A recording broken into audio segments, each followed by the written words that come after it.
Bona tarda.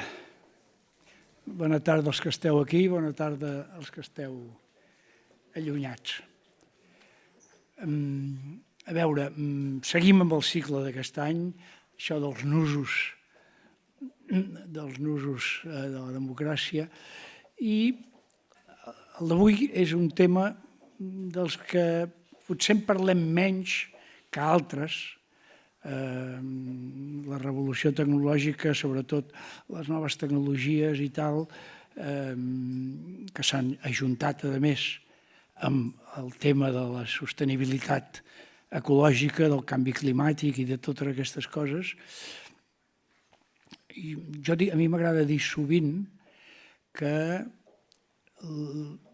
tots tenim la sensació de que tenim davant un problema important de sostenibilitat per raons ecològiques, per raons de consum de masses recursos naturals, per un excés de residus, per tota una sèrie de coses.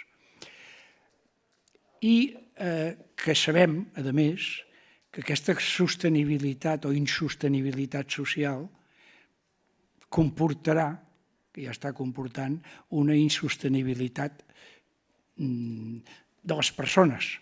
És a dir, que els temes ecològics influiran i augmentaran les desigualtats i els problemes, i per tant hi haurà un aspecte social d'aquesta insostenibilitat. Però hi ha un tercer aspecte, que potser és el que no acabem de veure i que a mi m'agrada explicar-lo amb dues paraules, o tres. La globalització ha suposat que la Terra és un sol poble, per dir-ho així. Però a vegades no som prou conscients de que la globalització, que vol dir la capacitat de moure'ns tots, de moure'ns les persones, de moure'ns els objectes, de moure'ns els sers vius, entre ells els virus, aquest moviment fàcil té un punt que potser no el tenim prou clar, i és que l'únic que de veritat està globalitzat absolutament són aquelles coses que es poden posar en forma de bits. I en forma de bits, què s'hi pot posar? Les dades, la informació i el capital. Són les tres coses que es poden posar en forma de bits. Per tant, que no ens estranyi que a partir d'això, d'aquesta realitat, d'aquest fet, està canviant el poder, està canviant. És a dir, com que no estem globalitzant també la regulació, les capacitats dels governs mundials i tal, els que estan de veritat globalitzats fan el que volen, perquè des d'un lloc petit no es pot fer res. D'això en sentirem parlar avui, segur. D'això en sentirem parlar. Jo ho deixo aquí, dono la benvinguda a tots dos, i la benvinguda i l'agraïment, per descomptat, i cedeixo la paraula a en Ferriol, que serà qui els presentarà i introduirà el diàleg. Molt bé, doncs moltes gràcies a tots per acompanyar-nos avui. I avui tenim la sort de tenir dues persones que ens fa molta il·lusió que ens acompanyin. Per un costat, i en primer lloc, la Lucía Velasco. La Lucía és economista, però és una persona que està especialitzada en l'impacte social de la tecnologia.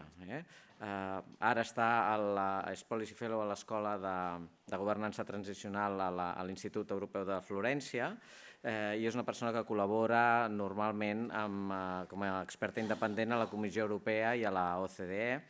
Fins fa uns mesos dirigia l'Observatori Nacional de Tecnologia i Societat i és una persona que ha estat en diversos càrrecs a l'administració pública en aquests temes. Està normalment als mitjans de comunicació i té un llibre molt interessant que té també, avui alguna cosa ens sonarà, que es diu ¿Te va a sustituir un algoritmo? Davant d'aquesta pregunta una mica provocadora, però també angoixant, diguem, si la llegiu ja veureu per on va. És un gust que avui la Lucía ens pugui acompanyar i segur que ens dirà coses molt interessants. Moltes gràcies, Lucía, per acompanyar-nos. I també ens fa molta il·lusió tenir entre nosaltres el Chechu Ausin. El Chechu és científic titular de l'Institut de Filosofia del CSIC, del grup d'ètica aplicada. De fet, n'és vicedirector de l'Institut. Ha estat professor a moltes universitats i és col·laborador també de l'Institut de Governança Democràtica. Les seves àrees de treball normalment són l'ètica pública, la bioètica, els drets humans, però també la filosofia de les tecnologies disruptives i, per tant, tots els elements ètics que hi ha a darrere. I ha estat fundador d'una revista electrònica sobre ètiques aplicades, que es diu Dilemata, i ha estat en diferents grups de recerca, entre els que vull destacar el de Biodat, perquè és on treballen dades i salut, la detecció de biaixos en els algoritmes de triatge, localització d'on es trobava el Covid, aquestes coses. És vocal independent de la Comissió d'Ètica Pública del Govern Basc i del Comitè d'Ètica i Garanties de l'Unibasc. Per tant, tota la dimensió més de filosofia i ètica a l'entorn de la innovació i la tecnologia i els impactes que tenen en societat i poder. Segur que avui ens diran moltes coses i com que el que tenim ganes és de sentir-los amb ells, jo us recordo que això és un diàleg, que podeu fer totes les preguntes que vulgueu, que us les recollirem abans que ells acabin i els hi podrem traslladar.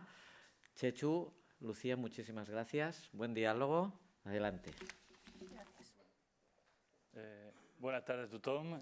Arratsaldeon, buenas tardes a todos y a todas. La verdad es que antes de empezar sí que quiero, y le comentaba a Ferriol, pues dar las gracias por la invitación, por darme la oportunidad de dialogar con Lucía, a la que admiro mucho y sigo, y también porque me causa una especial emoción ser invitado por la Fundación Ernest Lluch. Yo vengo del País Vasco y para los que hemos crecido y vivido en una sociedad profundamente rota por la violencia, la figura de Ernest Lluch es una inspiración y un referente. Entonces, me siento especialmente emocionado de estar aquí. Cuando le comentaba a mi mujer que iba a venir invitado por la Fundación Ernest Lluch, me dijo que estaba muy contenta también y por eso quería darles unas gracias especiales por esta invitación. Un poeta bilbaíno, que es de donde soy yo, Blas de Otero, decía que él pedía la paz y la palabra, ¿no? Y era lo que pedía Ernest Lluch, y creo que es la palabra lo que también nos reúne aquí en estos diálogos de la Fundación. Así que me siento especialmente honrado y emocionado. Y ya que se me pase la emoción, y voy a empezar yo porque habíamos hablado, Lucía y yo voy a empezar un poco, como soy filósofo, situando un poco el contexto de esta nueva era. En filosofía hay una rama, la ontología, que trata de la realidad, ¿no? Pues en esta nueva realidad en la que nos encontramos se ha transformado radicalmente. Vivimos un nuevo estadio, un nuevo campo, que es lo que yo llamo la Internet del todo. Porque ya no solo es la Internet de las cosas, que infinidad de objetos que nos rodean, que hay aquí, las televisiones, smart, sus teléfonos, ordenadores, están plagados de sensores y están recogiendo constantemente información. En los objetos cotidianos de casa, en nuestros vehículos, constantemente se están generando ingentes cantidades de datos. Pero es que también nuestro cuerpo es una plataforma tecnológica. Cada vez más llevamos dispositivos que están desde las pulseras de entrenamiento, los relojes, dispositivos también que se implantan en nuestro cuerpo, ya ropas que recogen también indicadores biométricos, incluso ya de manera más invasiva, pues determinados implantes, y ya la última frontera en el ámbito de la medicina son los medicamentos digitales, es decir, medicamentos que se ingieren y que ya incorporan pequeños microprocesadores que están emitiendo información y registrando información que se recogen en las nubes, en esos ordenadores de los otros, ¿no? Que hablaremos también de ello, de quién son esos otros ordenadores. Por lo tanto, al final estamos inmersos en una nueva realidad en la que se ha difuminado la frontera entre la tecnología y los seres humanos. nos constituimos ya como entornos sociotécnicos. Cada vez son más los ámbitos en los que interactuamos con máquinas y a partir de ahí se obtienen una serie de resultados, decisiones y conclusiones. De hecho, los investigadores, aquí el CSIC en Barcelona tiene un centro de inteligencia artificial muy importante, está en el campus de Bellaterra. Ellos hablan siempre de inteligencias artificiales en plural, pero sobre todo lo que hacen es, hablan de sistemas multiagentes, donde de alguna manera interactuamos agentes humanos y agentes artificiales para producir una serie de resultados, ¿no? Esto además, esta complejidad de las inteligencias artificiales, dichas así en plural, nos lleva a problemas que luego tienen índole jurídica, ética, jurídica y política. Por ejemplo, el de la responsabilidad, cuando hay muchas manos y muchas cosas interconectadas, ¿no? Que esa es la realidad cada vez más creciente de este nuevo mundo. Hay un documental que está en una plataforma precisamente en YouTube que se puede acceder, que realizó un colaborador nuestro del Grupo de Ética Aplicada, que se llama Los robots salen de las fábricas, ¿estamos preparados? Es el paso siguiente, es decir, cómo los agentes inteligentes o semi-inteligentes o que hacen conductas que antes solo atribuíamos a los seres humanos, ya salen de las fábricas, que es donde estaban entornos controlados, y ahora interactúan con nosotros. Y eso está generando una nueva realidad sobre la que nos tenemos que preguntar, ¿no?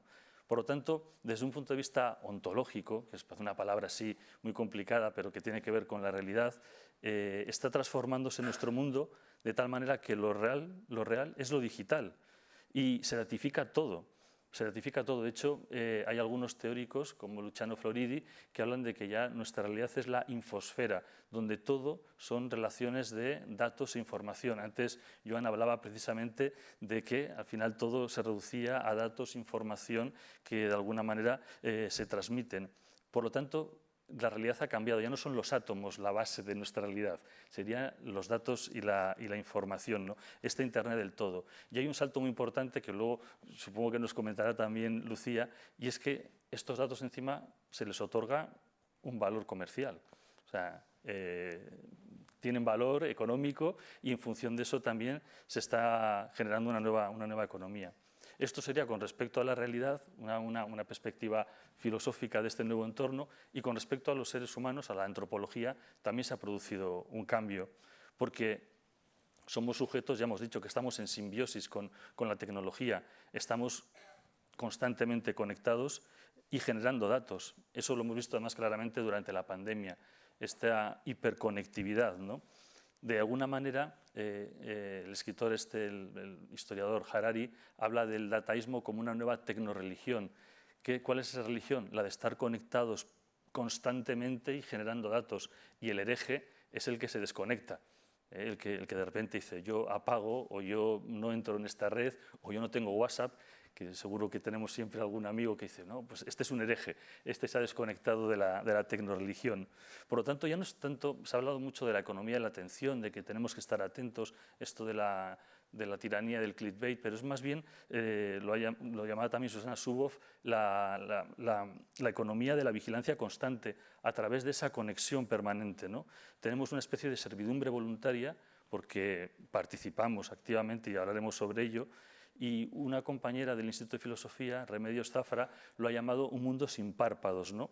Donde somos una multitud de solos conectados, solos, pero sin generar conectados, pero sin generar un colectivo, ¿no? Y eso también tiene interés desde el punto de vista político, cuando hablemos un poco de cómo nos organizamos en este nuevo entorno, ¿no? Eso además lleva al fenómeno de la precariedad en este ámbito, y a dos características que a mí, con eso voy a acabar esta primera parte, que me parecen fundamentales con respecto a este nuevo ser humano. Tenemos un nuevo contexto y un nuevo ser humano que se caracteriza por un yo cuantificado, o sea, somos datos. ¿Por qué? Porque además todo se ratifica todos los aspectos esenciales de nuestra vida, como he dicho, el pulso, el ritmo cardíaco, los pasos que damos, un montón de información que tiene que ver con nuestra corporalidad y lo que somos físicamente, pero también se ratifica todas las interacciones humanas. El análisis de los gráficos sociales, de las redes, de todas nuestras emociones, lo que exponemos a través de las redes como Facebook, como Twitter, como como es WhatsApp, etcétera, todo eso está monitorizado y estudiado. Estamos absolutamente cuantificados. Y la otra característica es, y tiene mucho que ver con el mundo del trabajo también, es la optimización de uno mismo, ¿no? Esa idea de que no hay una separación entre lo privado y lo público, que el tiempo de trabajo, por ejemplo, y el tiempo de ocio se ha difuminado también. Hay una hipervisibilidad, ese mundo sin párpados al que se refería mi compañera Remedios Zafra, ¿no? Esa trampa también que se da mucho en las empresas tecnológicas del trabajo divertido, ¿no? Que a mí me pone un poco los pelos de punta, ¿no? Ese no tener esa autoexplotación y ese no distinguir nunca el tiempo de trabajo de otros tiempos que tienen que ver con aspectos fundamentales de nuestra vida. Por lo tanto, ese es el campo de juego, Lucía. Estamos en un nuevo entorno y con un nuevo sujeto. Y eso está transformando nuestras relaciones sociales y laborales y económicas y políticas, ¿verdad? Y todo, la verdad. Gracias. No me detengo en los agradecimientos porque si no, no empezamos a hablar, pero para mí es un verdadero lujo estar hablando con Chechu hoy y seguramente después escuchar las preocupaciones que tengáis después de nuestra conversación. Espero que os preocupe alguna. Y me viene bien esto que dices de la herejía, ¿no? Que parece una herejía no estar conectado, parece una herejía para mí cuestionar la digitalización, hacernos preguntas sobre la inteligencia artificial y intentar no comulgar con los mantras a los que venimos acostumbrados desde que la tecnología irrumpe en nuestras vidas. Y enseguida, en este mundo ya polarizado en el que vivimos, te ponen, ¿no? De ludita. Cuando tú cuestionas medianamente o dices, oye, pero estos retos, estos impactos, enseguida, yo creo que subconscientemente la persona que tienes delante te habla del ludismo. Y me parece que esto es el error de los matices, el error de un mundo sin matices. Y tenemos que recuperar esta capacidad crítica, la conversación un poquito más sosegada sobre los temas que vayan saliendo, que no tengamos miedo a decir cosas para después abordarlos, porque si no tenemos un resultado tecnológico como el que tenemos, que ha sido sostenido por una sola voz, que ha sido la voz de las empresas y que ha guiado el desarrollo tecnológico con una renuncia por parte de la sociedad a participar en ese desarrollo tecnológico o a opinar sobre él. Entonces, teniendo en cuenta, como hablabas tú, ¿no? De que esto es al final un acontecimiento total que afecta absolutamente a todo, ¿cómo hacemos para de alguna manera ir descomponiéndolo en problemas más pequeños o en retos más pequeños o en análisis más concretos para que seamos capaces, ¿no? De ir encontrando también soluciones? Y yo propongo así, en esta primera parte, estos tres que señalabas, la economía, porque obviamente pues aparecen nuevos modelos de negocio y con estos nuevos modelos de negocio que nadie tenía previsto, que no estaban en nuestro esquema ni jurídico, ni político, ni fiscal, ni laboral, ni social, pues de alguna manera toda nuestra estructura del estado de bienestar y toda nuestra estructura social, que al final se construye sobre ese estado del bienestar, pues empieza a tambalear. Tenemos por otro lado el del trabajo, que para mí, como decíais con mi libro, pues es uno de los temas que yo creo que son fundamentales, porque no solo porque afecta a los tipos de trabajo, a las tareas que se hacen, sino porque cambia las vidas laborales, cambia esas vidas laborales lineales, en muchos casos las precariza, hace que aparezcan nuevas formas de taylorismo, que creíamos que ya pues, lo habíamos superado y aparece el taylorismo digital, que no se vea a los trabajadores, de repente la realidad se empieza a ocultar, se deslocaliza, se desmaterializa. Ya no te llevas la fábrica a otro país, ¿no? Sino que abres la plataforma desde ningún sitio directamente. Y claro, esto a la vez nos hace repensar un sistema de formación, de cómo construimos las identidades que antes se construían alrededor de un trabajo, que ahora ya se ha desmaterializado y no tenemos muy claro cuál es, y al mismo tiempo las personas nos vemos amenazadas por máquinas y tenemos nos sentimos de pronto como inferiores, nos vemos acorralados por algoritmos y tenemos miedo al futuro, ¿no? Y bueno, pues esto es solo como en el ámbito de trabajo y en el ámbito social, no solo, claro, es que al final es todo lo mismo, ¿no? Pero genera adictos a las pantallas, tenemos estas adicciones, tenemos los daños psicológicos sobre los jóvenes, se viraliza la desinformación, se promueven pues esos valores, ¿no?, individualistas que están cada vez más demostrados que están dañando a las siguientes generaciones. Y en última instancia, bueno, por supuesto se cuantifica, lo que tú decías, se cuantifica, se perfila, se comercia con nuestros datos más personales sin saberlo, sin poder hacer nada, y en última instancia se nos manipula para que acabemos eligiendo la opción política que haya sido capaz de hacer una ingeniería social tecnológica más efectiva. Y entonces ya pues nuestros derechos empiezan a estar condicionados. Esto en las democracias, digamos, liberales, las democracias que quedan, que cada vez también son menos, porque en el resto pues directamente se utiliza para el control social. Por tanto, pues la tecnología, que al final está en manos de unas pocas empresas que tienen más poder de influencia social que muchos estados, pues necesita ser gobernada porque está habiendo un desbalance, un desequilibrio de poder que está dando al traste con el equilibrio creado después de la Segunda Guerra Mundial, ¿no? y que conocemos como el contrato social moderno. No sé cómo ves tú el tema de las asimetrías de poder, Chechu, porque yo creo que ahí está un poco la clave, ¿no? No, claro, es que has planteado pues eso, todo el panorama ya en el ámbito económico, laboral y social. Claro, que nos lleva a la pregunta sobre cuál es el papel que tiene la democracia para poder establecer controles en este contexto. La asimetría, y antes lo comentaba también, es enorme. Como individuos, como ciudadanos, estamos realmente sometidos a los dictámenes de una serie de corporaciones, cuando no es el Estado directamente, como el modelo chino, que establece un control social absoluto a través de la tecnología, pero que estamos de alguna manera con una muy poca capacidad de reacción, porque por otro lado los sistemas de inteligencia artificial, combinados también con otras tecnologías disruptivas como pueden ser las neurotecnologías, tienen un poder enorme, y lo comentaba Lucía ahora, para vigilar y modificar adaptativamente nuestra conducta. Es decir, lo que podríamos llamar un troquelado de mentes o una manipulación neuroemocional cada vez está más a la orden del día con estas tecnologías. Y esa asimetría es tan grande que está de alguna manera cuestionando nuestra propia identidad como individuos, ¿no?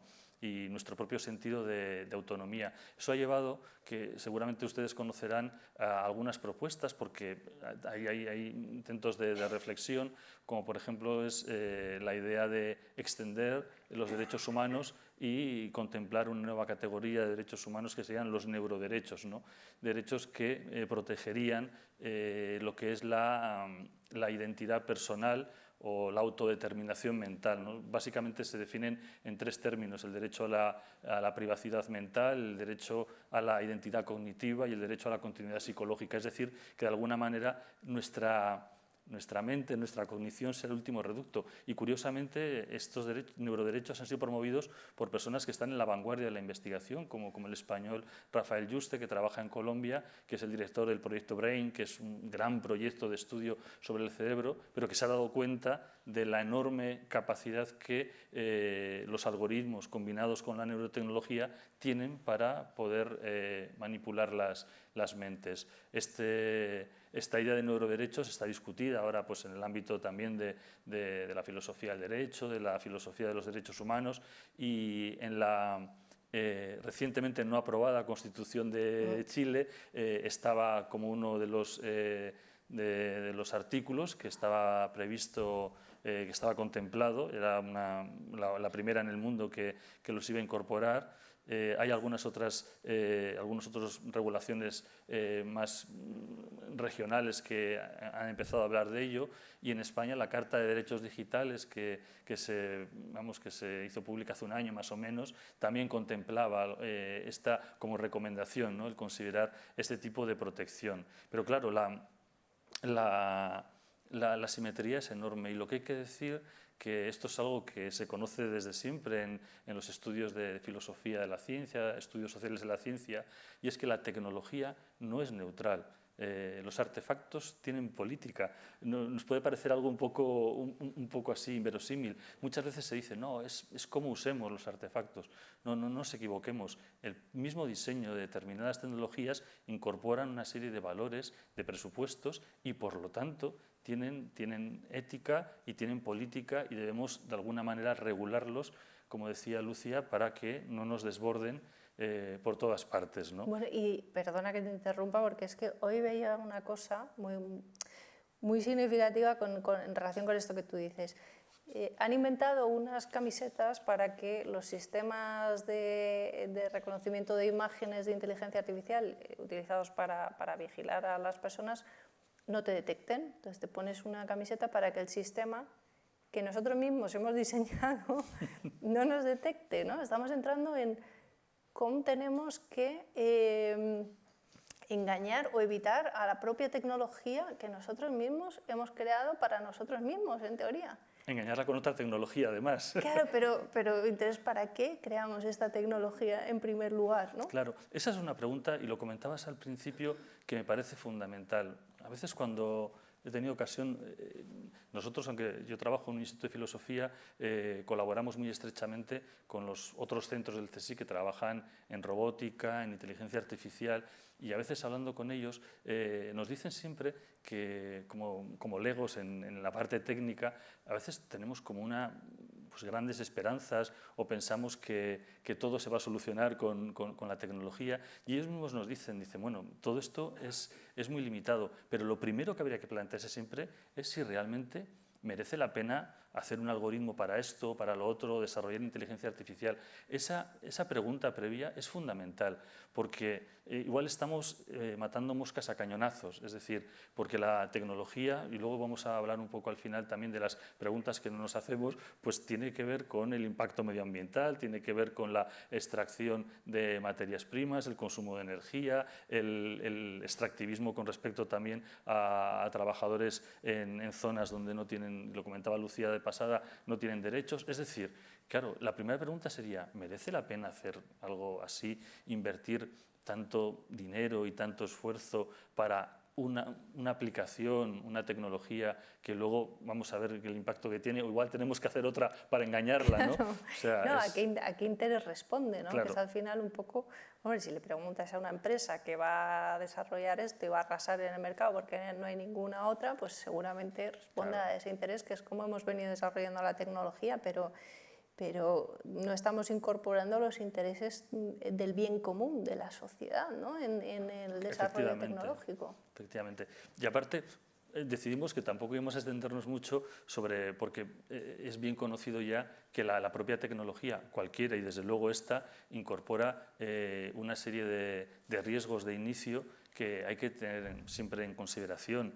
En primer lugar, con la inteligencia artificial, y es que algo muy básico, me pongo otra vez filósofo en teoría del conocimiento, y es que aunque la inteligencia artificial ofrece unas correlaciones entre datos y resultados enormes, con muchísimos datos, una correlación no equivale a una causalidad. Es decir, que haya una correlación de algo con algo no implica que ese algo sea la causa de esa consecuencia. Hay que tener mucho cuidado, porque se puede incurrir en errores de razonamiento, y esto, por ejemplo, en medicina o en otros ámbitos especialmente sensibles es muy importante. Es muy conocido el problema de los sesgos, se ha hablado 1 millón de veces, pero hay que ver que en la tecnología, en cualquiera, pero en esta en concreto, tiende a reproducir y amplificar los sesgos que están ya en la sociedad, sesgos de género, sesgos de etnia, sesgos también relacionados con la condición social, con los recursos. Es decir, hay muchos sesgos que están incorporados y que lo que hacen es reproducir injusticias y amplificarlas, porque los algoritmos, no nos olvidemos son tremendamente conservadores. Explican muy bien lo que hay, no lo que va a haber. Lo que ha pasado, ¿no? Claro, lo que ha pasado, lo explican de maravilla y además con muchísima información y datos, pero llegan hasta aquí, pero no son proyectivos en ese sentido, ¿no? Como puede ser la inteligencia humana, que esa es una de las grandes limitaciones de la llamada inteligencia artificial. Has hablado también del perfilamiento, ¿no? La capacidad de perfilarnos, encasillarnos y llevarnos a lo que algunos autores, que esto me parece muy interesante y que les invito a reflexionar sobre ello, a un determinismo de los datos, o lo llaman dictadura de datos, que significa que no vamos a ser juzgados por lo que hacemos o no hacemos, por las consecuencias que tiene nuestra conducta, sino que somos juzgados por lo que dicen los datos que vamos a hacer. Y esto, por ejemplo, a nivel de seguros o a nivel de enfermedades, a nivel bueno, incluso de derechos sociales, como ha pasado con el programa este Bosco que está ahora en entredicho. Es decir, es muy grave porque se cambia la perspectiva. La perspectiva es que lo que dicen los datos que va a ocurrir, eso es lo que vale. Y eso es a lo que me refería antes con los riesgos de un mundo datificado, ¿no? Claro, pero para mí uno de los grandes retos de los que no hablamos, porque por suerte ya hablamos de sesgos, pero no hablamos mucho de la desposesión, que para mí es un concepto importante, ¿no? Porque al final se trata de quitarle a alguien lo que tiene, ¿no? Hacer que ese alguien renuncie a lo que tiene, es como un concepto parecido al de extraer, y pasa cuando el poder, la libertad, la autorrealización o el estatus de una parte de la población es posible porque la otra parte ha sido desposeída, ¿no? Y poco a poco esta digitalización pues, viral, sin normas o con normas difíciles de ejercer, porque no sé si sabéis que, por ejemplo, la desconexión digital está en nuestro ordenamiento jurídico desde hace por lo menos 4 años, o el derecho al olvido de Internet, o tantos otros atropellos relacionados con la privacidad que tenemos cada día. No es solo tener el derecho en una ley, sino es tener la capacidad de poder ejercerlo y que existan los mecanismos para que sean accesibles a todo el mundo, no solo al que tiene un padre abogado, ¿no? Porque claro, o que tienes un despacho de abogados trabajando para ti, es que tiene que ser algo fácil de ejercer. Pero claro, esta manera de digitalizar nos va desposeyendo a la mayoría de nuestro poder, y nuestro poder principalmente son nuestros derechos fundamentales, nuestros derechos políticos, nuestros derechos laborales, de privacidad, de intimidad, de libertad. Todos estos derechos se van quedando por el camino, me da la sensación, que los vamos perdiendo a medida que vamos cediendo a esta nueva realidad que se va construyendo con nuestros datos y que va creando pues, justamente estas realidades que tú dices, con unos datos de lo que ha pasado antes y que condiciona de alguna manera el futuro. Es justamente lo que se conoce como derechos digitales, que también está pendiente de alguna manera de articular mejor, porque los derechos humanos obviamente se extienden al ámbito digital, aparecen nuevos como los neuroderechos, pero tenemos que ser muy capaces de defender nuestros espacios en la digitalización, porque justamente ese es nuestro poder. Si perdemos la capacidad de que nos atiendan personas, si las administraciones ya no nos reciben si no pides una cita previa por un ordenador automatizada, ¿no? Entonces todo esto es como que va avanzando, perdemos interlocución, perdemos la posibilidad de explicar los matices de las situaciones. Es que los humanos somos matices, somos contexto. Cuando nos ponen máquinas, chatbots, contestadores o los algoritmos nos ubican en una serie de respuestas, en una serie de posibilidades. Y si no estás en esas posibilidades que alguien ha decidido, una persona con unas características concretas ha decidido, te quedas fuera. Bueno, claro, estás perdido, estás fuera de... Claro, estás fuera porque además, en la medida en que nos quitan la posesión, pues, de nuestros datos personales. Hay gente que dice, bueno, pero tampoco tiene tanta importancia en nuestros datos. Sí que la tiene. Una buena amiga escribió hace ya un par de años un libro, La privacidad es poder, y se llama Carissa Belliz, y ella hablaba precisamente de la importancia que era, porque si no somos conscientes de la importancia que tienen nuestros datos, que son muchos y que son muy interesantes para las compañías que lo manejan, esas compañías son las que van a dictar las normas, o las compañías o un Estado totalitario como puede ser el Estado chino, ¿no? Entonces, ahora mismo nuestra relación, y antes hablábamos de asimetría, es una relación en este nuevo espacio digital de súbditos, ¿no? De ciudadanos.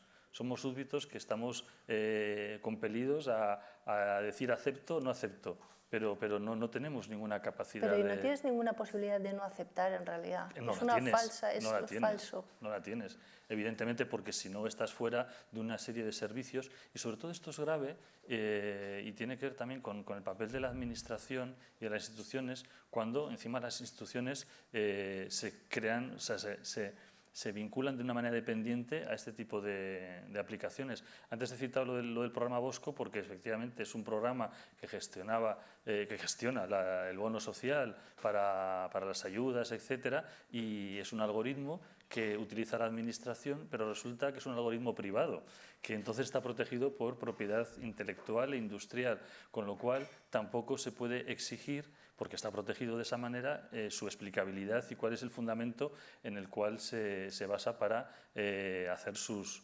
predicciones y sus decisiones. Esto es un problema, porque al final un derecho fundamental está siendo gestionado a través de la administración, pero por un algoritmo privado, que encima no es explicable.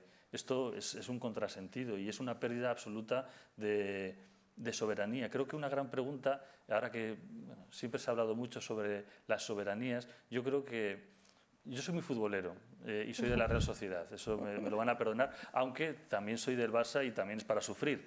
Entonces, esto es un problema. Pero yo me imagino esta nueva realidad como el nuevo campo de fútbol. Estamos en una nueva liga, nuevos campos de fútbol, es esta parte del mundo de los datos, de que todo está así. Los jugadores también hemos cambiado, somos estos individuos que estamos constantemente conectados, que estamos ahí un poco perdidos y que no sabemos ni qué es lo que hacemos. Pero en esta liga no hay normas, no hay reglamento.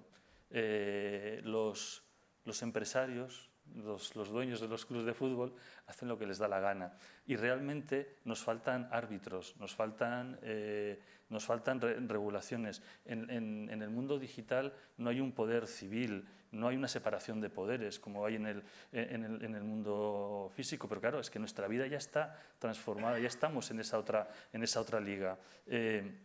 Hay una suerte de concentración descentralizada. El poder está muy concentrado en unos cuantos agentes, estos dueños de los clubes de fútbol, pero los demás ni nos enteramos de nada. Por lo tanto, hay una privatización de todo ese espacio digital en la cual hemos perdido, como decía Lucía, la capacidad de intervenir como ciudadanos. Por eso somos súbditos de ese nuevo entorno. Pero y porque además es como que te quitan la posibilidad de participar, porque si no eres ingeniero no puedes opinar, ¿no? Claro, o sea, claro. Parece que aquí había una legitimidad solo dada a unos pocos, que es los que o has trabajado en una compañía tecnológica, o eres ingeniero, o eres informático, pero el resto, en principio, no está legitimado para opinar sobre algo que desconoce. Claro, ese es un punto muy importante, porque creo que necesitaríamos como una especie de ilustración tecnológica, ¿no? Necesitamos como ciudadanos salir de nuestra minoría de edad tecnológica y de alguna manera empoderarnos para generar, antes has hablado del pacto social, tenemos que generar un nuevo pacto tecnosocial para este nuevo entorno, y para eso necesitamos salir de esta minoría de edad, necesitamos que las instituciones, porque hay una responsabilidad institucional, como individuos es muy difícil acometer una batalla contra molinos de viento, pero necesitamos precisamente alfabetización digital, que comprendamos en qué mundo estamos metidos para poder intervenir y para poder reclamar derechos, que los tenemos que seguir manteniendo en el contexto digital e incluso inventar unos nuevos porque nos parecen importantes. Tenemos que establecer controles, regulaciones, y esa será la manera de apropiarnos la tecnología para orientarla, pasar lo que un colega, un profesor que que me dio clase hace años en San Sebastián, Javier Echeverría, hablaba de que hay que pasar de las nubes feudales en las que estamos ahora, vivimos en un entorno feudal en la que hay eso, pues el poder está concentrado en unos pocos agentes, a unas nubes prosociales, porque tampoco deberíamos caer en la... A veces es muy simple también decir, no, pues renunciamos a la tecnología. La tecnología, por ejemplo, y la inteligencia artificial y la ciencia de datos puede ser utilísima para desarrollar políticas públicas más eficaces, para intervenir en cuestiones como la ordenación del tráfico, para disminuir el impacto ambiental, para mejorar pues la gestión del agua, que al ritmo que vamos ya nos vamos a quedar sin agua en este país. Es decir, tenemos que pasar de esa nube feudal a una nube, pues llamarla prosocial, ¿no? Y ese es el gran salto.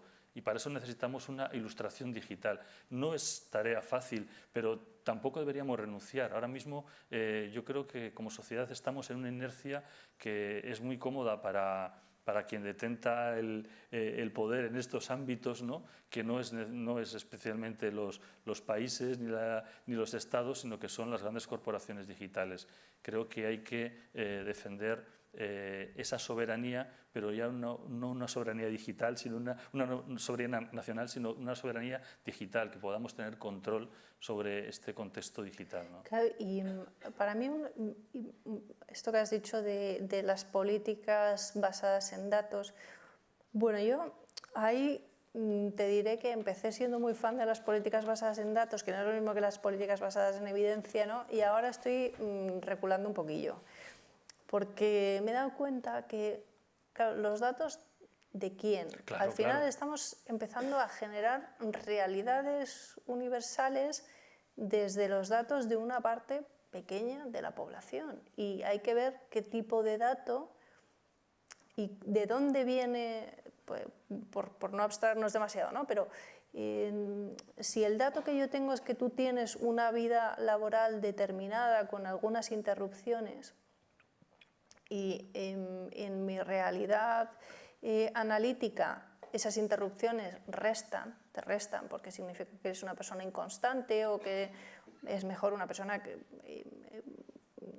optimizando, ¿no? el concepto de trabajador, pues que empiezas a trabajar, que has tenido siempre trabajo, que te has mantenido constante y sin embargo a ti te penalizo porque has tenido una vida menos lineal en ese sentido. Pero claro, hay que entender por qué tú estás teniendo una vida menos lineal, ¿no? Y que no te penalice tu propia circunstancia. Y eso pasa, por ejemplo, con las mujeres, claro, que tienen carreras muy diferentes y que están siendo penalizadas por ello. Claro, y las personas que vienen de otros países y, en fin, la vida, ¿no? Que la vida es compleja, la vida no se puede, no podemos... O sea, a mí lo que me preocupa de la tecnología es que de repente creamos un estándar o el ideal basándonos en alguien o en unos datos que son en el fondo irreales y que no son significativos para nada, claro, de la sociedad. Porque tiende a homogeneizar y a simplificar. En el proyecto que hemos trabajado precisamente sobre los sesgos en algoritmos relacionados con aplicaciones en el ámbito de la salud, pues lo hemos visto claramente, cómo muchas de esas aplicaciones que eran muy precisas y que ofrecían asesoría muy importante y datos muy precisos a los facultativos, claro, habían sido entrenadas con unos datos que estaban completamente sesgados. Por ejemplo, se ha estudiado mucho y eso afortunadamente está cambiando, cómo el sesgo de género operaba en una peor calidad de atención en las enfermedades cardiovasculares a las mujeres, ¿no? Porque presentaban otros síntomas. Pero las inteligencias artificiales se habían alimentado siempre con los datos que hay, de los que hay más, que es de varones a los que se ha estudiado, etc. Con lo cual, ese tipo de algoritmos muy precisos eran muy precisos para los hombres, pero no para las mujeres, ¿no? Y quien dice esto dice lo mismo, por ejemplo, de los algoritmos de triaje para las unidades de cuidados intensivos que se utilizaron durante la pandemia y que muchos de ellos no solo incorporaban sesgos de edad, como ya se vio, sino que también incorporaban sesgos de clase social, es decir, no tenían en cuenta los determinantes sociales de la salud, que es una cuestión muy importante a la hora de la atención sanitaria. Y no solo de la salud, sino de la propia expresión, porque cuando tú te comunicas con una máquina, lo que es que me viene a la cabeza un poco todas las aplicaciones que se hicieron durante el COVID, ¿no? Y cómo tú, en el triaje, especialmente en los síntomas, tú tienes que autodiagnosticarte de alguna manera, ¿no? Entonces, ¿tú cómo, en base a qué baremo decides dónde estás de grave o leve, o cómo describes tus síntomas en tu propio contexto y en tu propio vocabulario? Porque igual para mí una palabra significa una cosa y para ti otra, ¿no? Y ahí empezamos a entrar en toda la dificultad de entendernos entre personas si reducimos el lenguaje a una cosa estática, concreta, en una máquina, que no admite ninguna variación, porque esto es una de las cosas que vemos también con los sistemas automáticos y con los contestadores, los chatbots, que no reconocen los acentos, que no entienden otras voces, que no... Bueno, pues al final dataficar una sociedad es esto, ¿no? Es reducirla a una mínima expresión numérica con valores descontextualizados que no sé si obliga también a codificar la moral. Tú que estás en esto...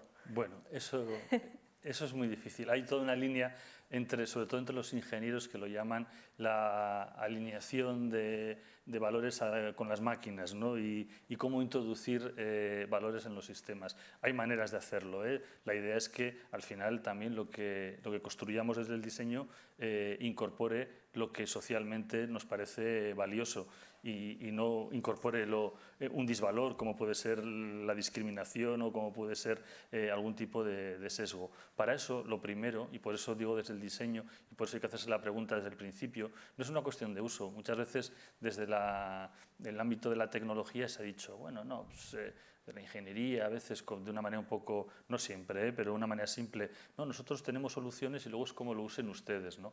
No es una cuestión de uso, es una cuestión de diseño, y por eso cada vez se plantea más la necesidad de que en los equipos de diseño, de tecnología, sobre todo de tecnología que vaya a estar relacionada con ámbitos sensibles, o como dice la regulación europea, pues ámbitos de alto riesgo, la gestión de los datos, el diseño de la tecnología sea de lo más inclusivo posible, es decir, que se tenga en cuenta todas las personas o colectivos que pueden ser afectados, que haya una pluralidad de perspectivas, que no solo la diseñen ingenieros e ingenieras, sino que intervengan también desde el ámbito de las ciencias sociales, desde otras perspectivas también científicas. Hay que enriquecer de la base el diseño, porque si no nos hacemos esa pregunta y desde luego además es muy importante en esto, yo lo considero el liderazgo de las instituciones, es decir, las instituciones públicas tienen que dar ejemplo. Las empresas son empresas que están mirando siempre por su cuenta de resultados. Algunas dicen que tienen responsabilidad social, pero bueno, esto se puede discutir, pero desde luego lo importante es la cuenta de resultados. Pero las instituciones tienen un compromiso y en la medida en que las instituciones manejan datos, pueden desarrollar también protocolos y pueden ofrecer un marco de referencia, tienen una responsabilidad muy grande a la hora de diseñar de manera inclusiva, transparente y explicable este tipo de artefactos, ¿no? Antes de meternos en las instituciones, que creo que puede ser un poco casi la forma de empezar a cerrar, y también te digo que creo que hay demasiadas expectativas sobre las instituciones, ¿no? Que luego hay que conocer también cómo están por dentro, pero al final si la inteligencia artificial tiene que tomar decisiones, ¿no? Porque ahora digamos que no toma muchas decisiones, pero la intención es que las llegue a tomar, ¿no?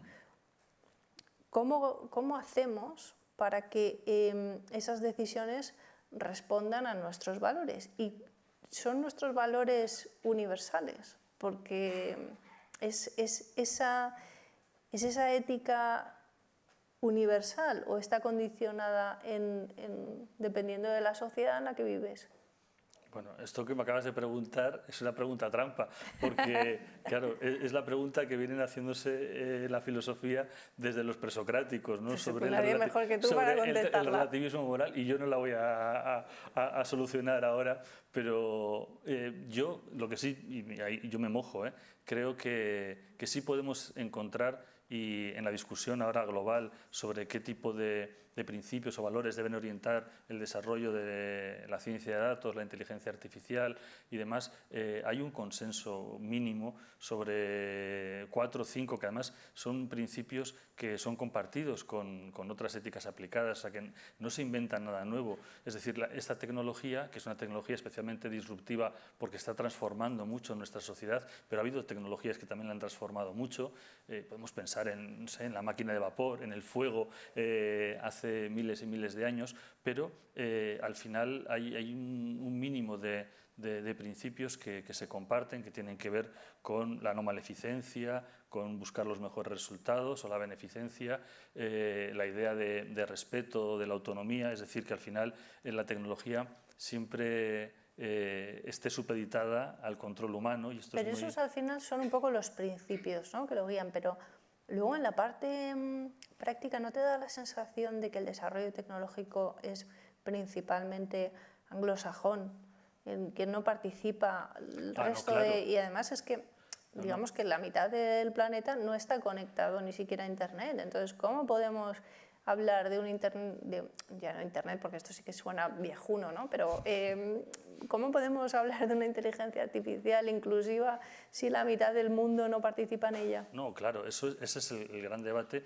y existen movimientos que abogan por el desarrollo de una tecnología, lo llaman para la mayoría del planeta, porque es la mayoría, ni siquiera mitad y mitad, o sea, es la inmensa mayoría que dice que incluso el debate ético incluso que mantenemos es un debate neocolonial porque estamos utilizando solo categorías occidentales. Yo como decía, yo defiendo que puede haber unos mínimos y que sobre todo hay un elemento que es el distintivo de estas tecnologías, un nuevo principio que tiene que ver con la explicabilidad. Es decir, al final estas tecnologías tienen que poder ser explicables, tenemos que poder entender sobre qué fundamentos tenemos que evitar los procedimientos de caja negra que cada vez son más abundantes, en la cual se sabe lo que entra en el sistema, se sabe lo que sale, pero no se sabe lo que pasa por medio. Esto, desde el punto de vista de una ciudadanía ilustrada, democrática y que quiere controlar los sistemas, no es aceptable. Hay que buscar no solo la transparencia, sino la explicabilidad, que comprendamos, ¿no? Y en eso están algunas instituciones, ¿no? En concreto, la Unión Europea ha puesto mucho interés en esta perspectiva, pero esta perspectiva también es importante para las personas que viven en los países empobrecidos o en la inmensa mayoría del planeta, porque también obliga a que la calidad de los datos se tenga en cuenta las diferentes perspectivas sociales, económicas, culturales, y también se tenga en cuenta la enorme brecha digital que existe a nivel global, ¿no? Entonces, yo creo que sí que se podría, mojándome en eso, sí que se podría llegar a un mínimo común, aplicable aquí y en China, porque hay quien dice, bueno, no, en Europa podemos aplicar una cosa, en Estados Unidos se aplica otra, en China pues es que tienen su modelo, tienen su carácter. En China no se sabe ya. No, claro, no se sabe, pero yo ahí defiendo un cierto universalismo digital, podríamos... Mínimo, de mínimos, ¿no? De mínimos, pero, claro. pero creo que es importante establecer un marco, al final, que son los derechos humanos, son unos mínimos también, pero que tienen mucha fuerza performativa para demandar pues, actuaciones concretas en determinados contextos, que pueden ser del primer mundo o pueden ser Y sobre todo mecanismos de reparación también, ¿no?, cuando se vulneran, a pesar de que cueste mucho. O sea, que tú crees que vamos camino del Homo Data, ¿no? No sé si Harari ha sacado ya el libro, pero debería, ¿no?, con este título, el Homo Data. O sea, si lo cuenta no va a descubrir nada porque ya estamos. Y yo preguntaría, ¿quién de los que estamos aquí en la sala no tiene un teléfono móvil? En la medida en que tenemos un teléfono móvil, un smartphone, ya estamos absolutamente mediatizados y ya estamos, ya somos una simbiosis con este aparato, que incluso nos está produciendo algunas patologías, la nomofobia, este miedo a perder el móvil, a no estar conectado, a pensar que algo... Ese yo lo tengo. El móvil. Claro, pues... Antes que las llaves de casa pienso en el móvil. No, es tremendo, pero es así. Hay una cosa que sí que quería comentar, que hay una novela de Anna Wiener, que es una una ingeniera que se fue a Silicon Valley a trabajar. La novela está publicada en español, se llama Valle Inquietante. Ah, Uncanny Valley, Sí. sí. Y yo leí una cosa allí que me llamó mucho la atención porque yo pensaba, estos informáticos, tipo el Bill Gates y tal, esta cultura de garaje, que era la contracultura de los 70, ¿en qué ha derivado, no? Y entonces ella dice en el libro una cosa muy interesante sobre lo que no había pensado, y es que la contracultura de los años 70, de la que surgieron estas grandes corporaciones, era profundamente antigubernamental, pero no anticapitalista. Y eso lo tienen muy claro. Ellos rehuyen completamente de la regulación, son tremendamente libertarios en ese sentido de la palabra, pero son profundamente, o sea, no cuestionan para nada la monetización de todos los datos, de todo el negocio. Y era un poco ver cómo de la contracultura de los 70 había surgido esta otra cultura corporativa tan esto potente. es súper interesante. Y es una idea muy chula, porque yo decía, claro, es verdad, uno pensaba en estos del garaje, qué tal, muy hippies, vamos hablando así, muy contraculturales, muy antigubernamentales, pero no anticapitalistas.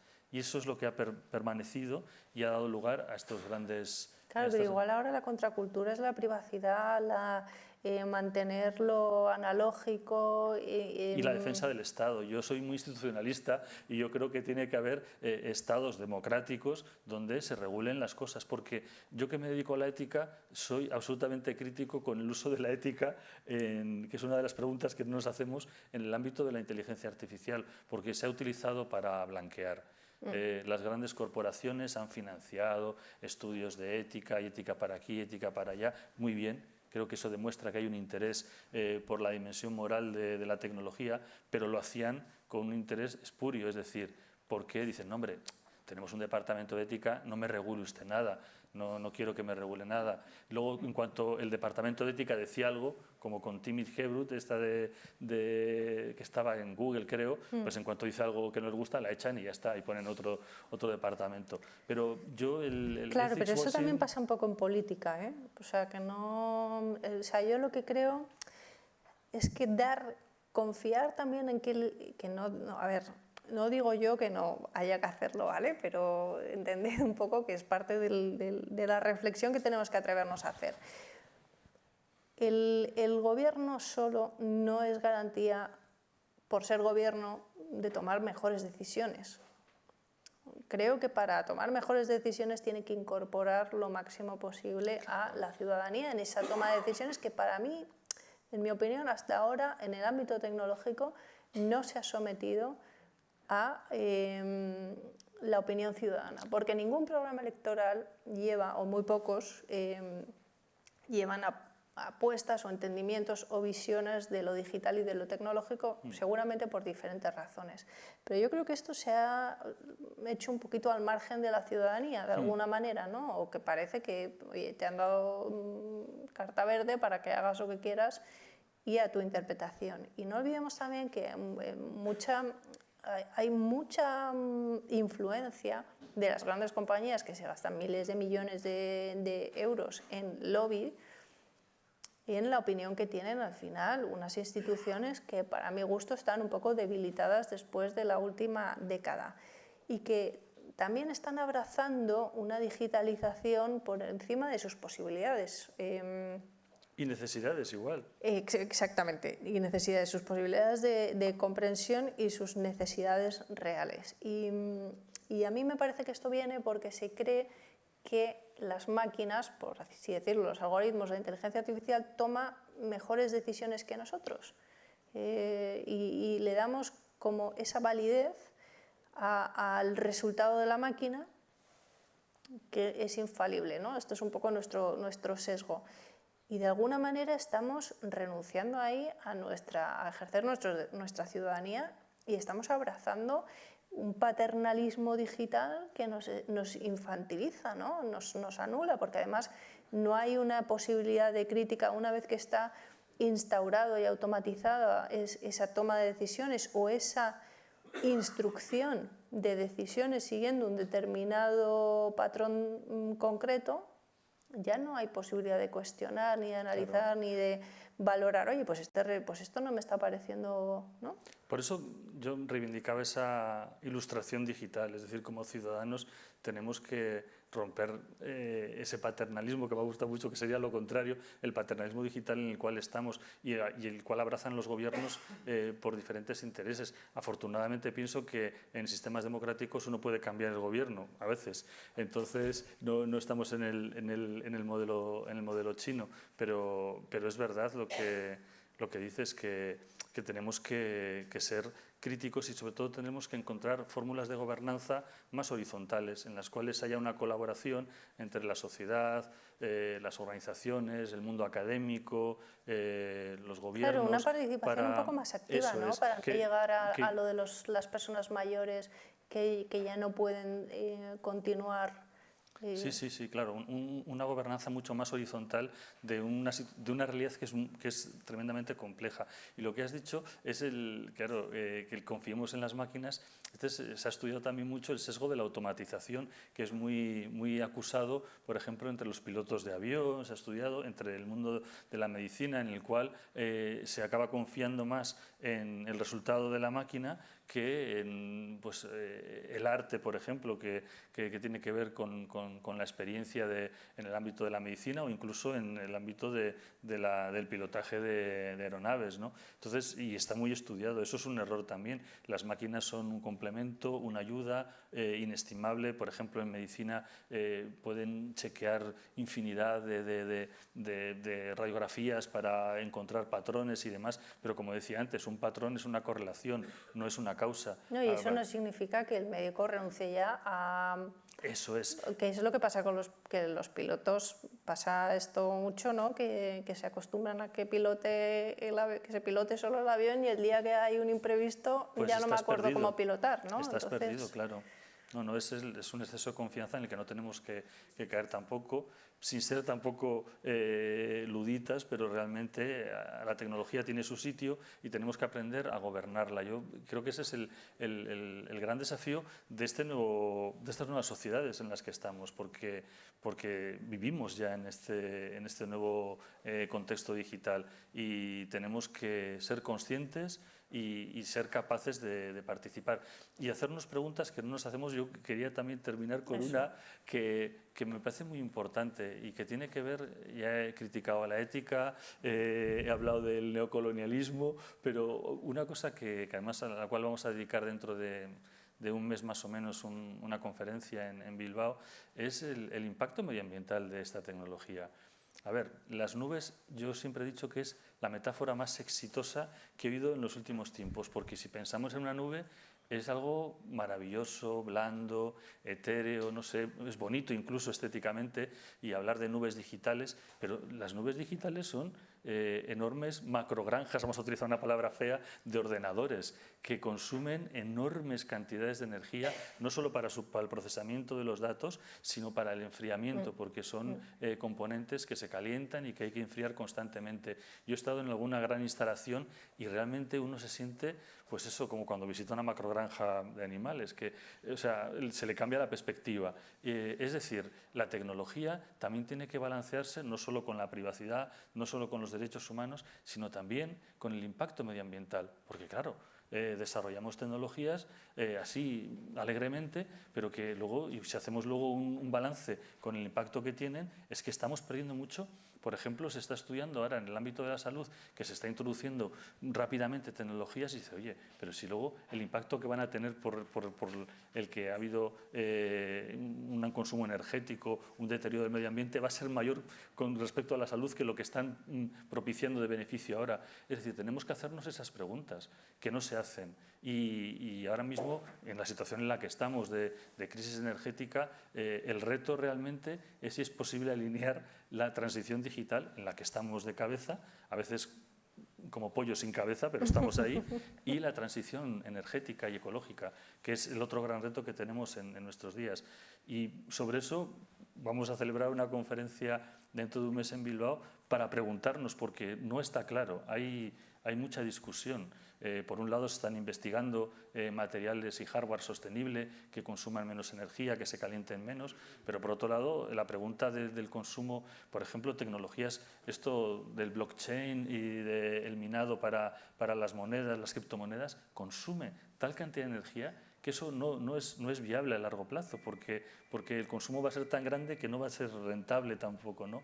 Y esa es una pregunta que no nos hacemos habitualmente y que debemos hacernos, porque la economía digital tiene mucha materialidad de elementos físicos, de minerales, de extracción, materialidad energética y de residuos y de basura. De residuos, de basura ni te cuento, y luego de explotación laboral, porque muchas veces pensamos que nos está contestando una inteligencia artificial y es un montón de personas que trabajan individualmente, aisladas, en condiciones absolutamente precarias, en Tailandia, en India, en un montón de países, que son los que realmente están contestándote y pensando que te contesta esa inteligencia artificial, que no deja de ser, tú lo has comentado antes, un sistema de decisión delegada, pero no más que eso, Así que, bueno, lo vamos yo creo, a dejar aquí para escucharos a vosotras y a vosotros.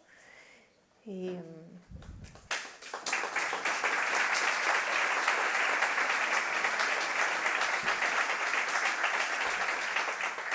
Bueno, hay muchas preguntas. Les habéis puesto nerviosos.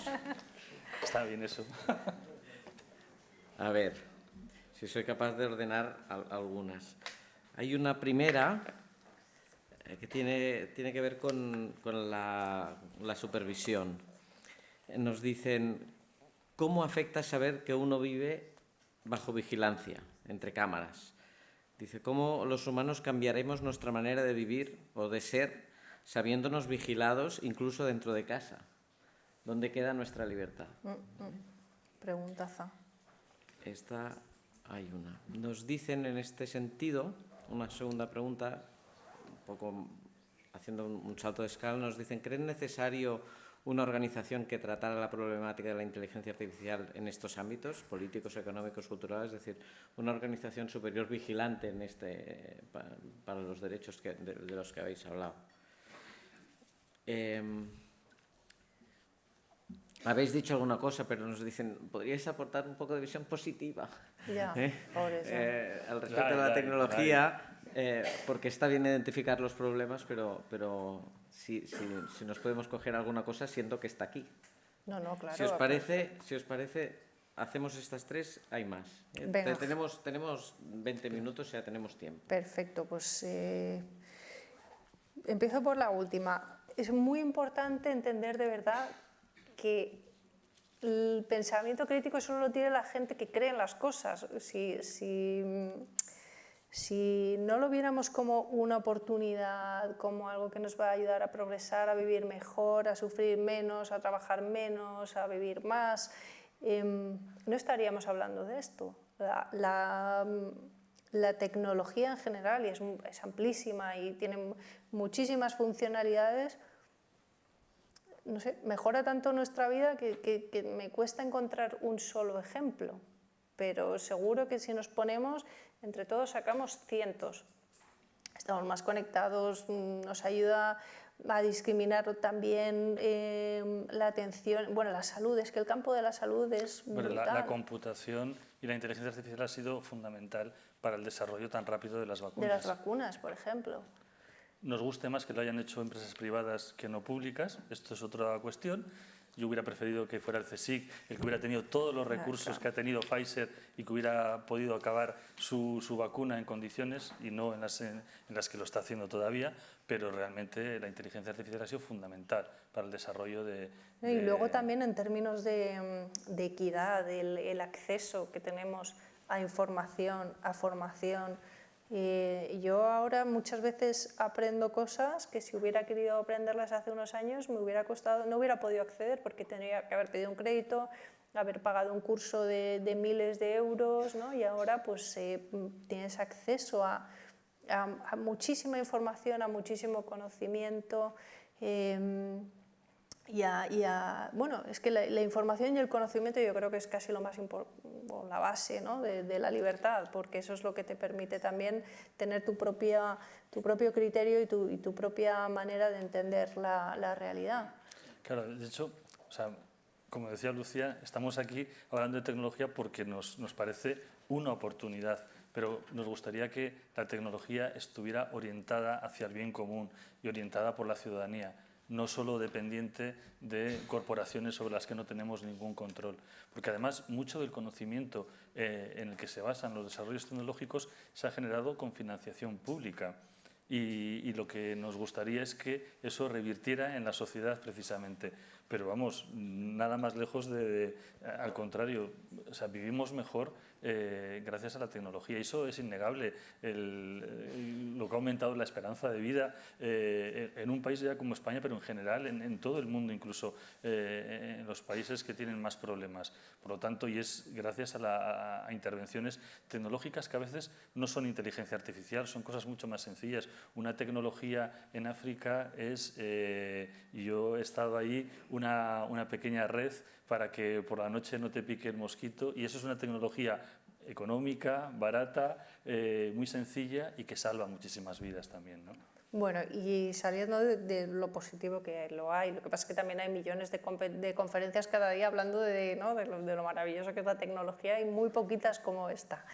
El tema de la vigilancia y de cómo afecta a mí de hecho es que es el tema ahora que me tiene ahí un poco obsesionada y que nos retrotrae a la época del panóptico de Bentham, ¿no? Que lo que él proponía en su tiempo era cómo construir cárceles en las que los presos se sintieran vigilados, pero no supieran si lo estaban siendo, ¿no? Y el vigilante podía de un vistazo ver a todos, pero no necesitaba estar para que ellos se sintieran vigilados.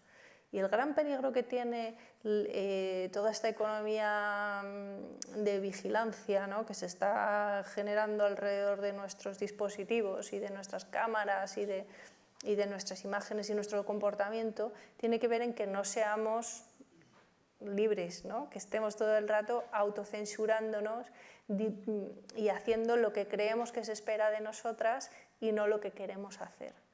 Por eso tenemos que recuperar también un poquito el espíritu transgresor y dejar de ser tan borregos a veces, ¿no?, y los likes y la aceptación de la mayoría para intentar ser auténticas, que yo creo que nos cuesta más, ¿no?, porque tenemos mucha presión social, porque tenemos mucha gente mirándonos.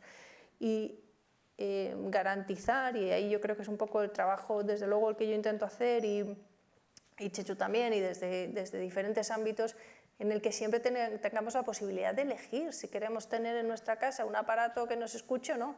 Yo de momento no tengo nada y no quiero cambiar la tele, lo que no quiero es tener que cambiar el coche y que sea un coche moderno de estos, que tenga cámaras, que se entere de todo, que pite cada 2x3, ¿no?, y que me lo puedan hackear. Es que luego no te metes el dedo en la nariz en el coche porque sabes que te están mirando. Claro. Entonces, claro, es un problema. Pero esto está estudiado, en Noruega hicieron un estudio precisamente sobre cómo la presencia en redes sociales y saber que te estaban de alguna manera monitorizando retraía la expresión, por ejemplo, de ideas políticas, claro, y demás. Y entonces eso iba generando lo que se llama las cámaras de eco, el relacionarte solo con los mismos, lo cual al final es una deformación de la esfera pública, porque efectivamente perdemos nuestra libertad, nuestra capacidad de disenso. Y habían hecho un estudio muy interesante, no recuerdo, es de hace unos años ya, donde cómo cambiaban las actitudes de las personas cuando sabían que ya estaban en una red social en la cual, pues yo qué sé, su jefe o alguien podía saber. Entonces cambiaban, se autocensuraban muchísimo más, ¿no? Claro, es que esto es horrible, verdaderamente, ¿no? Y que no puedes... yo lo sé porque vivo también un poco en las redes sociales y enseguida te ponen una etiqueta, ¿no? O haces un comentario y ya estás etiquetado con una palabra gruesa. Bueno, no te hablo ya de la violencia digital que sufrimos las mujeres y que nos empuja a salir de la esfera pública, ¿no? Pero sin llegar a la violencia es mucho más sutil la presión que se ejerce. Por eso tenemos que recuperar también la exigencia de que nos atrevamos a decir en público lo que decimos en privado, ¿no? Que ahí es donde yo creo que empieza a deshacerse el sentido de la política, cuando en público todo, Claro. ¿no? Esa hipocresía que de repente rodea la política, y recuperar la autenticidad en la defensa de tus ideas y que las puedas defender, porque en el fondo esa es la democracia, que todos tengamos derecho a defender lo que creemos desde el respeto y desde la convivencia. Claro, y tengamos el derecho también a no decir nada o a no estar Claro. transparentes, porque el drama de todo esto es el ser el pececillo en la pecera, que está, el panóptico es eso, ¿no? Pero hay una novela también de Ray Loriga que creo que se llama Rendición, donde es una ciudad donde todo es transparente. Entonces, la transparencia es horrorosa en ese sentido. El otro día estaba viendo una peli que se llama El Círculo. Que está basada en una novela de Dave Eggers, que es... la novela es mucho mejor que la peli, ¿eh? O sea que... Pues a mí me gusta Emma Watson, pero... Sí. Pero justamente ahí ella hay un momento que dice, activo la transparencia, o soy transparente, ¿no? Y... Claro, porque está basada, lo llaman El Círculo porque no pueden llamarlo Google, si no les cae yo un diría paquete Facebook, fíjate, yo creía que era Facebook. Pero es una novela muy entretenida, pues, tampoco una gran novela, y claro, cuenta un poco eso, esa transformación, esa idea, ese dataísmo, ¿no? Esa religión en la que dicen los secretos no son buenos, hay que compartirlo todo, encima adornado de una manera así como positiva, moral, pero, ¿no? pero claro, o sea, al final es espantoso, porque Bueno, y cuando la transparencia absoluta es un horror. Pero o sea, no les cuentes el final, ¿eh? No, cuando reclamo transparencia, la reclamo para que, por ejemplo, un programa sea explicable y tal. No la reclamo, los ciudadanos tenemos que preservar espacios de intimidad. En la medida en que los perdemos, estamos perdiendo capacidad de interacción, de acción y de libertad. O sea... Claro, no, a mí se me ponía la piel de gallina cuando decían, porque este es un razonamiento que se puede hacer perfectamente, si tenemos la misma gente en el círculo que casi que hay en todo el país, pues en el fondo tenemos democracia directa aquí y podemos preguntarle todo el rato a la gente y somos más estamos más legitimados para hacer cosas que el propio gobierno. Hombre, eso es lo que le gustaría a Google, claro. Claro, que ahí está un poco... Y luego, ¿cómo controlar a Google y a todos estos? Pues un organismo superior vigilante. Y yo, de hecho, mi proyecto para irme a Florencia está muy relacionado con esto, con la gobernanza global de la inteligencia artificial, que creo que es lo que falta, esos acuerdos de mínimos, y después cómo se estructura en los países los mecanismos de vigilancia, pero tienen que ser independientes, no pueden ser parte de un proyecto político, no pueden ser parte de una empresa, tienen que ser verdaderamente independientes, y eso existe. Hombre, se aprobó, si no recuerdo mal, en el presupuesto que está ahora en discusión, la creación de una agencia española para la supervisión de la inteligencia artificial, claro. O sea, otra cosa es, claro, la idea es muy buena, a ver cómo se operacionaliza. O sea, la idea que yo dejé, desde luego, era un observatorio del impacto social de los algoritmos para analizar específicamente cada uno de los espacios donde iban a tener efecto, ¿no? Porque no es lo mismo analizar el impacto en la realidad de la salud que en la parte laboral, que en la parte de los menores en la educación, ¿no? Pues que tenemos que empezar a sectorializar y a traer a las personas expertas a cada uno de ellos. Y después, pues una agencia independiente que verdaderamente también acompañara a los reguladores a tomar mejores decisiones de regulación, ¿no? Porque no es solo poner algo en un papel, sino algo que se pueda cumplir. Y que ayudara además a que los diseñadores tuvieran referencias para cómo, porque muchas veces yo creo que no se hacen las cosas mal por maldad, o sea, muchas veces se hace por ignorancia, entonces hay que de alguna manera ayudar también a que se desarrolle la tecnología con esa orientación. Claro, y luego también tener esa interlocución con otros países, que esto nos estamos preguntando nosotros, pero también se lo están preguntando en Colombia, en Chile y en muchos otros países que no solo son Estados Unidos, y que deberíamos estar hablando entre todos, ¿no?, para llegar a soluciones juntos. Más. Nos dicen, bueno, habéis entrado ahora un poco, cómo se cambia el paradigma que favorece a las empresas por otros criterios que sean más éticos, ¿no? Es decir, cómo cambiar un poco cómo usar la inteligencia artificial éticamente, nos dicen, ¿no? Luego hay dos preguntas que van un poco relacionadas. Nos dicen, la generación que viene, la que nos tiene que dirigir, gobernar, etcétera, tienen la impresión de que entienden que la tecnología está orientada al bien común.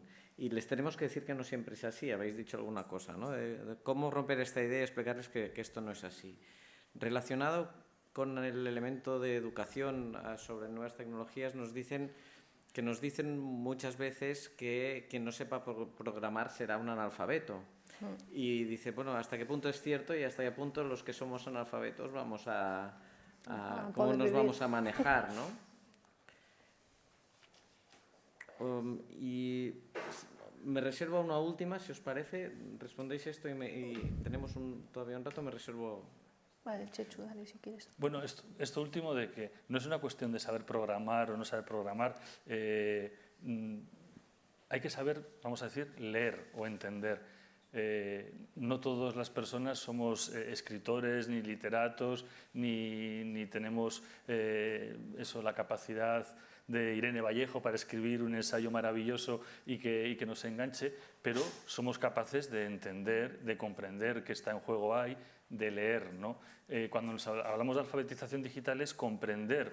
No todos tenemos que ser programadores, ni muchísimo menos, pero todos tenemos que ser capaces de entender qué significa un programa, cómo influye un algoritmo en nuestra vida, cómo al final el algoritmo, pues eso, se alimenta de datos y que eso pues debería, y si va a afectarme porque yo soy de un colectivo al cual se va a aplicar, pues debería poder participar para que en el diseño también se tenga en cuenta mi perspectiva.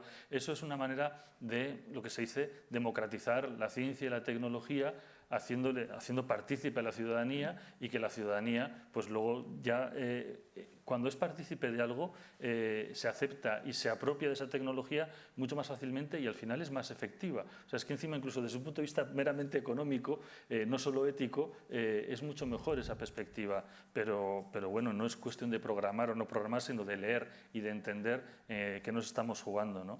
Y bueno, con respecto a lo de los jóvenes y cómo hacer, yo creo que la gente joven pues juega con ventaja, porque ya si nosotros nos hemos acostumbrado a este entorno de simbiosis tecnología-humano, pues ellos ya han nacido con ella, ¿no? Y lo que hay que hacer es lo mismo que les invitamos a través de la escuela y a través de la enseñanza a que piensen sobre su realidad, y por eso estudian ciencias sociales y estudian a veces, cuando no lo quitan del programa, filosofía, etcétera, pues está bien que tengan unos conocimientos de lo que significa la tecnología. En algunos países, en Francia, sí que había un programa en secundaria para que los chicos y las chicas aprendieran un poco lo que hay detrás de un clic, ¿no? De lo que hay detrás del mundo digital, y que sean más conscientes cuando lo usen. Solo con eso ya es importante. En la medida en que eres consciente, puedes cambiar, puedes transformar y puedes intervenir en la gestión de esa tecnología. Y no te dejes la de la ética, que es la tuya. Ya, pero esa también la han quitado, así que bueno. No, yo la verdad sí creo que esto de que no sepa programar es un poco parte del marketing en el que vivimos, porque seguramente en la próxima oleada las máquinas van a ser las que programen, si no lo están haciendo ya. O sea, no va a hacer falta una persona picando códigos, sino se va a autogenerar con inteligencia artificial.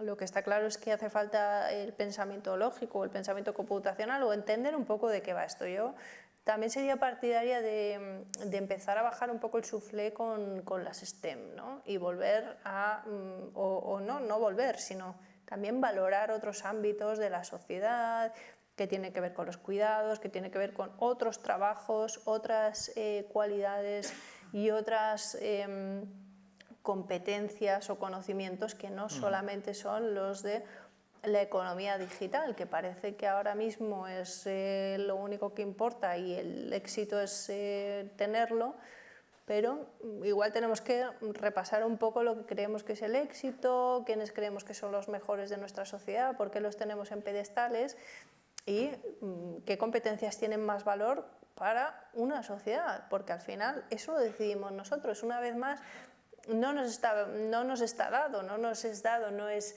de toda la vida las competencias digitales han sido las más valoradas. Pues no, ¿no? Entonces repasemos si esto lo hemos elegido, nos lo han impuesto así un poquillo sin querer y validemos esa decisión. Yo no digo ni que sea bueno, o sea, ni que sea correcto o incorrecto, sino está validado socialmente, lo hemos elegido, hemos apoyado esta apuesta social por una sociedad del conocimiento tecnológico.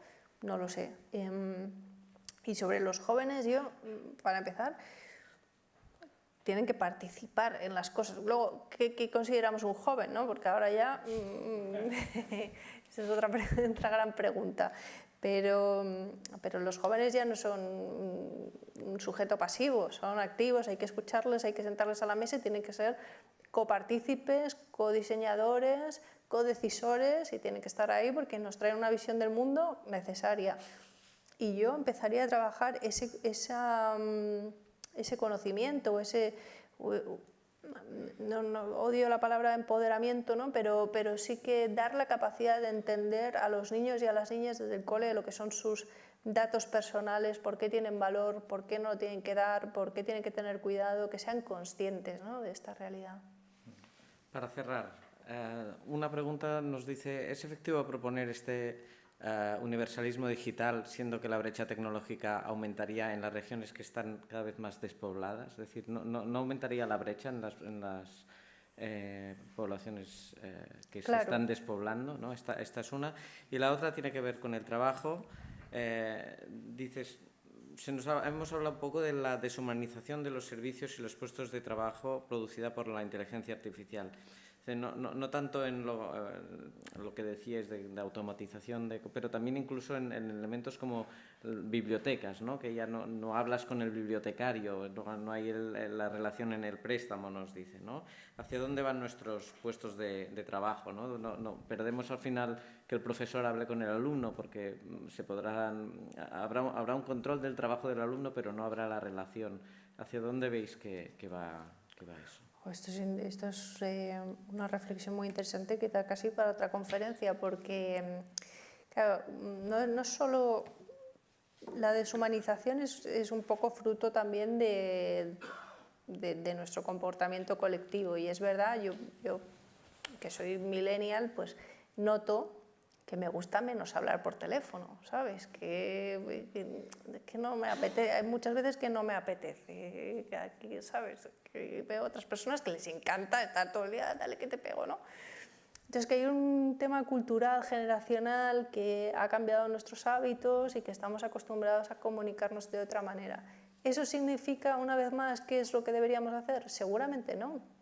Lo que pasa es que no estamos mandando señales de otra cosa, ni estamos creando espacios para otro tipo de comunicación que no sea la comunicación corta, efectista, con aditivos también visuales y audiovisuales, ¿no? Entonces, la comunicación, cómo nos comunicamos está cambiando. Y bueno, digamos que no estamos generando espacios de encuentro porque lo estamos distribuyendo todo. Y a mí me gustaría que volviéramos más a juntarnos, no necesariamente en un lugar físico al lado, pero que pusiéramos en valor el hecho de hablarnos más y hablarnos más tiempo. Bueno, la conversación que estamos teniendo esta tarde con todos ustedes también, yo lo que creo es que tenemos que aprender hasta dónde queremos que llegue la tecnología y para qué queremos que nos sirva y en qué otras cosas pensamos que es muy importante la relación humana. Tengo una doctoranda que está trabajando precisamente sobre la aplicación de la robótica inteligente al ámbito de los cuidados, que es una de las áreas tecnológicas de más desarrollo, ¿no? De hecho, van a hacer un programa piloto aquí en Barcelona con personas mayores y un robotito y tal. Claro, y la cuestión es, ¿para qué diseñamos esa tecnología? ¿Para sustituir al cuidador o para ayudarle en las tareas de cuidado en lo que puede ser más pesado, como puede ser mover una persona, hacer, no sé, levantar unos pesos, etcétera, etcétera? Es decir, y con la biblioteca pasa lo mismo. Estaría muy bien automatizar las bibliotecas para que, por ejemplo, los libros lleguen rápidamente al mostrador, pero uno o una pueda seguir conversando con su bibliotecario, con su bibliotecaria, que es el que te recomienda. Y ahí es donde tenemos que definir. Cuando definimos la tecnología y decimos ¿para qué queremos desarrollar algo? No es que desarrollemos algo y luego lo usamos de una manera u otra. No, no. Pensemos cómo lo desarrollamos y el para qué tiene que estar desde el principio. Y en ese para qué tienen que participar todos los afectados, los usuarios de la biblioteca o las personas que van a ser cuidadas, que igual dicen, hombre, pues sí, está bien que haya un aparato por aquí que me recuerde que todas las pastillas, pero que luego no me diga. Había una serie sueca, que luego se hizo en el Reino Unido, Real Humans, que tenían robots de cuidado y había uno que le habían cambiado el robot a un modelo mucho más avanzado y este no le dejaba tomar café, ¿no? Decía, hombre, es un café de vez en cuando que me deje pasarme. El otro decía, el viejo me dejaba. Entonces yo prefiero el viejo porque entendamos así, o sea, la tecnología es muy útil, pero tenemos que definirla, tenemos que definir el para qué. Y ahí es donde entra el componente social, el componente económico, el componente de la justicia, es decir, utilicemos con inteligencia y no perdamos espacios de conversación. Claro, y sobre todo que también, y relacionado con el trabajo, que vengan a aumentarnos y a mejorarnos, no a que nosotros nos convirtamos en los robots de las máquinas, o sea, no a robotizarnos, sino al contrario. Eso que dices es clave, o sea, estamos en la encrucijada en que o nos robotizamos nosotros, lo cual sería un desastre, o humanizamos la tecnología, poniendo siempre en el centro a las personas y utilizándola inteligentemente para aquellas tareas en las cuales pueden ser muy útiles. Y es verdad que en el ámbito de los cuidados hay muchas tareas que un robot, un soporte tecnológico nos va a ayudar mucho, pero claro, el cuidado tiene una dimensión interpersonal, afectiva, táctil, podríamos decir, que es insustituible. Entonces, sepamos hacer combinar esas dos. Y no solo eso, el mundo de la creatividad. Ahora está habiendo una revolución en el ámbito de la creatividad con la inteligencia artificial que todo el mundo creía que no les iba a afectar, porque oye, los creativos intocables, pues ha llegado.